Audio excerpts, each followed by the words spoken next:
నమస్తే welcome to N today news. Sri Sathya Sai జిల్లా పెనుగొండ పట్టణ కేంద్రంలోని తెలుగుదేశం పార్టీ కార్యాలయం నందు నియోజకవర్గ అభ్యర్థి సవితమ్మ మాట్లాడుతూ రాష్ట్రంలో జే బ్రాండ్ మద్యం ఏరులై పారుతోందని, ఇక అతను మద్యం ఎప్పుడు నిషేధిస్తాడు? రాష్ట్రంలో ఎక్కడ అభివృద్ధి జరిగింది, ఏం జరిగిందో ప్రపంచమంతా చూస్తోంది। ఈ ఎన్నికలలో సైకిల్ మరియు గ్లాసు దెబ్బకి ఫ్యాన్ ఫీజులు ఎగిరిపోతాయని, ఈ ఎన్నికల్లో తెదేపా జనసేన కూటమి అఖండ మెజారిటీతో 175 స్థానాల్లో గెలిచి చంద్రబాబు నాయుడు గారు ముఖ్యమంత్రి అవుతారని, పెనుకొండలో కూడా అత్యధిక మెజారిటీతో తెలుగుదేశం పార్టీ జెండా ఎగురవేస్తామని తెలియజేసిన తెలుగుదేశం పార్టీ పెనుకొండ నియోజకవర్గ ఎమ్మెల్యే అభ్యర్థి శ్రీమతి సవితమ్మ గారు ఈ కార్యక్రమంలో నియోజకవర్గ జనసేన ఇన్ఛార్జ్ కుమార్, సీనియర్ నాయకులు మాధవనాయుడు, మాజీ కన్వీనర్ శ్రీరాములు, మాజీ సర్పంచ్ సూర్యనారాయణ, టైలర్ ఆంజనేయులు, మాజీ ఎంపీపీ నరసింహులు, పెనుకొండ జనసేన పార్టీ మండల కన్వీనర్ మహేష్, నియోజకవర్గం వృద్ధం జనసేన మండల కన్వీనర్ గంగాధర్ తదితరులు పాల్గొన్నారు। తెలుగుదేశం జనసేన ఉమ్మడి అభ్యర్థిగా చంద్రబాబు నాయుడు గారు నన్ను ప్రకటించారు। మొదటిగా పెనుగొండ నియోజకవర్గం తరపున ఆయనకు ప్రత్యేకమైన ధన్యవాదాలు తెలియజేసుకుంటున్నాం। నిజంగా అభివృద్ధి ధ్యేయంగా పనిచేసిన పార్టీ తెలుగుదేశం పార్టీ। నారా చంద్రబాబు నాయుడు గారు ఈ 5 సంవత్సరాల్లో ఒక పక్క క్యాడర్ని, ఒక పక్క రాష్ట్రంలో జగన్మోహన్ రెడ్డి చేస్తున్న అరాచకాలను ఎప్పటికెప్పుడు అరకడుతూ ప్రశ్నిస్తూ మన ఆంధ్రప్రదేశ్ ఇబ్బందులేంటి, ఆంధ్రప్రదేశ్ ఏ విధంగా జగన్మోహన్ రెడ్డి నాశనం చేస్తున్నారో మన అందరికీ తెలుసు। ఒక్క అవకాశం చెప్పి జగన్మోహన్ రెడ్డి గారు 2019లో అధికారంలోకి వచ్చారు। అధికారంలో వచ్చిన రోజు నుంచి ప్రజావేదిక కూల్చే వేదికతో మొదలై ఈ రోజు అన్ని సెక్టార్స్ ని భూస్థాపితం చేసిన పార్టీ ఏదంటే వైఎస్ఆర్ పార్టీ। ఆ రోజు జగన్మోహన్ రెడ్డి గారు చెప్పారు, నేను నా ఎస్సీలు, నా ఎస్టీలు, నా బీసీలు, నా మైనార్టీలు అని చెప్పిన జగన్మోహన్ రెడ్డి ఈ రోజు బడుగు బడిన వర్గాలని, అన్ని రంగాల్ని భూస్థాపితం చేశాడన్న విషయం మన అందరికీ తెలుసు। 2024 ఎన్నికలు రాబోతున్నాయి। ఆ అభ్యర్థిగా, తెలుగుదేశం అభ్యర్థిగా, పెనుగొండ అభ్యర్థిగా నన్ను ప్రకటించారు। మేము కూడా ఎన్నికల సిద్ధమయ్యాం, ప్రచారానికి కూడా సిద్ధమయ్యాం। జగన్మోహన్ రెడ్డి గారికి బుద్ధి చెప్పడానికి రాష్ట్ర వ్యాప్తంగా ప్రజలు సిద్ధంగా ఉన్నారు। ఎందుకంటే జగన్మోహన్ రెడ్డి గారు మహిళలకు పెద్దపీట వేస్తా, నా అక్క చెల్లెండు, నా పిన్నమ్మలు, నా మహిళలు అని చెప్పిన జగన్మోహన్ రెడ్డి ఆ రోజు జగన్మోహన్ రెడ్డి చెప్పారు, మహిళలకు ఏదైనా సమస్య వస్తే గన్ను కన్నా ముందు జగన్ వస్తానన్నాడు। ఈ రోజు ఆంధ్రప్రదేశ్ లో మహిళపై జరిగిన అరాచకాలు ఏ రాష్ట్రంలోనూ లేవు। అరాచకాలు జరుగుతున్నాయి కానీ మహిళల పైన జగన్మోహన్ రెడ్డి గారు ఏ రక్షత కలిగలేదు।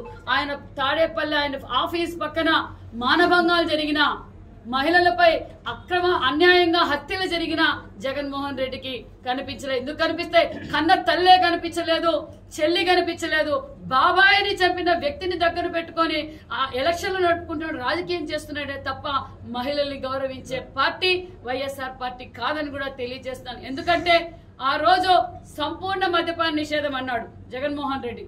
ఈ రోజు మహిళల పసుపు కుంపాలతో ఆడుకొని వాళ్ళని ఏ విధంగా అయితే నిజంగా మద్యపాన నిషేధం చేస్తానన్న జగన్మోహన్ రెడ్డి ఈ రోజు మద్యం ఏరులై పారుతా ఉంది గ్రామాల్లోనూ।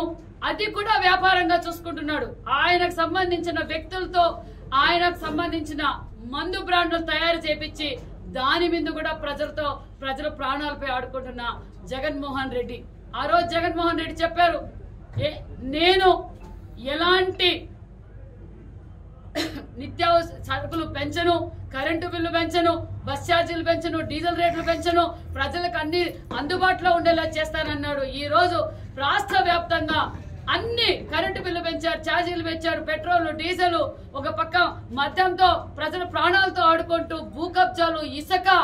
భూకబ్జాలతో పాటు ఇసుక రాష్ట్రంలో, భారతదేశంలో ఎక్కడా లేని గంజాయి ఈ రోజు ఆంధ్రప్రదేశ్ లోనే ఉత్పత్తి అవుతుంది। యువత ఏమైపోవాలి? ఆ రోజు యువతకు ఉపాధి కల్పిస్తానన్నాడు, జగన్ వస్తే జాబ్ వస్తుంది అన్నాడు, జగన్ వస్తే జాబ్ రాలేదు, వాళ్ళ చావుకు వచ్చిందని కూడా తెలియజేస్తున్నాం। ఇదే విధంగా మేము మా పెనుగొండ నియోజకవర్గంలో మేము గతంలోనే చెప్పాం, తెలుగుదేశం పార్టీలో తరఫున చెప్పాం, వలస పక్షులు వస్తున్నారు జాగ్రత్త అని చెప్పాం। వలస పక్షులు వచ్చాయి, ఒక వలస పక్షి వచ్చింది, మళ్ళీ వెళ్ళిపోయింది। ఇంకా ఎమ్మెల్యే పూర్తి కాకనే ఏం కావాలో ఆయన దోచుకున్నాడు, వెళ్ళిపోయారు। ఇంకో వలస పక్షి ఇప్పుడు కళ్యాణ దుర్గం నుంచి పెనుగొండకు వచ్చారు। అంటే మనుషులు మారిస్తే ఓట్లు పడతాయనుకోవడం జగన్మోహన్ రెడ్డి భ్రమ. ఒక్క అవకాశం అని చెప్పి మోసపోయారు. మళ్ళీ మా పెనుగొండ నియోజకవర్గంలో మోసపోయేకి సిద్ధంగా లేరు. నేను వైసీపీ లీడర్లకు, వైసీపీ కార్యకర్తలకు తెలియజేసేది ఒక్కటే, మీరు కూడా జాగ్రత్తగా ఉండండి. మీకు వచ్చిన ఎమ్మెల్యే అభ్యర్థి ఒక్కసారి కళ్యాణ దుర్గం వైపు చూడండి. ఏ కార్యకర్తలైతే, ఏ నాయకులైతే భుజాల మీద వేసుకొని గెలిపించారో వాళ్ళ పైన కేసులు పెట్టడం, వాళ్ళ ఆస్తులు దోచుకోవడం, అక్కడ కళ్యాణ దుర్గంలో ఏ చుట్టను అడిగినా, ఏ పుట్టను అడిగినా కథలుగా చెప్తున్నారు. మేము తెలుగుదేశం పార్టీ క్రమశిక్షణ పార్టీ, మేము ఖచ్చితంగా రేపు ప్రజల్లోకి వెళ్తున్నాం. ఓటు అడిగే హక్కు తెలుగుదేశం పార్టీకి అని కూడా ఘంటాపథంగా చెప్తున్నాం. ఎందుకంటే అభివృద్ధి ధ్యేయంగా పనిచేసిన పార్టీ తెలుగుదేశం పార్టీ. ఈ రోజు మేము గ్రామాల్లోకి వెళ్తుంటే విశేషమైన స్పందన వస్తుంది. ఖచ్చితంగా రాష్ట్రంలో 175 జనసేన తెలుగుదేశం ఉమ్మడి అభ్యర్థులు 175 మంది కూడా గెలవబోతున్నాం. వైనాడు 175 కాబోయేది చంద్రబాబు నాయుడు ముఖ్యమంత్రి. పెనుగొండ కూడా చంద్రబాబు నాయుడు గారికి అఖండ మెజార్టీతో నేను చంద్రబాబు నాయుడు గారికి గిఫ్ట్ ఇవ్వబోతున్నాను. అదేవిధంగా ఇక్కడికి విచ్చేసిన పత్రికా విలేకరులకు మరియు ప్రింట్ మీడియా, ఎలక్ట్రానిక్ మీడియాకు మరియు సీనియర్లకు, కార్యకర్తలకు, నాయకులకు, జనసేన నాయకులకు కూడా అందరూ నాకు సహకరించారు. ఈ అందరినీ కలుపుకొని మేము దగ్గరలోనే ప్రచారానికి వెళ్తున్నాం. సహకరించిన అందరికీ పేరు పేరున నమస్కారాలు తెలియజేసుకుంటూ జై తెలుగుదేశం, జై జై తెలుగుదేశం. మధ్య 150 అమ్మి దాని ఖజానాన్ని పెంచుకుంటూ పోతూ యువతకు ఉద్దాలు ఈకపోగా ఎంబీఏలు, డిగ్రీలు చేసిన యువతని వైన్ షాపుల్లో ముందమ్మిస్తున్నాడు. కరోనా టైంలో ఉపాధ్యాయుల్ని వైన్ షాపుల దగ్గర పెట్టాడు. ఇలాంటివన్నీ ప్రజల్ని మోసం చేసేసి ఇష్టానుసారంగా ఒక రాక్షసుని మన పెద్దలు చెప్పేవాళ్ళు, గతంలో రాక్షసులు ఉండేవాళ్ళని కథల్లో చదువుకుంటాము. ఇప్పుడు రాక్షసుని కల్లారా 5 కోట్ల మంది ఆంధ్రప్రదేశ్ ప్రజలు రాక్షసుని చూశారు. కాబట్టి 2024 ఎలక్షన్ లో జనసేన, టీడీపీ ఉమ్మడి అభ్యర్థి అయిన సవితమ్మక్క గారిని భారీ మెజార్టీతో గెలిపించుకొని మా పార్టీ అధ్యక్షులు టీడీపీ పార్టీ అధ్యక్షుడు చంద్రబాబు నాయుడు గారికి, జనసేన పార్టీ అధినేత పవన్ కళ్యాణ్ గారికి మేము ఒక బహుమతిగా అత్యధిక మెజార్టీతో సవితమ్మక్కని గెలిపించుకుంటాం తెలియజేస్తూ నమస్కారం.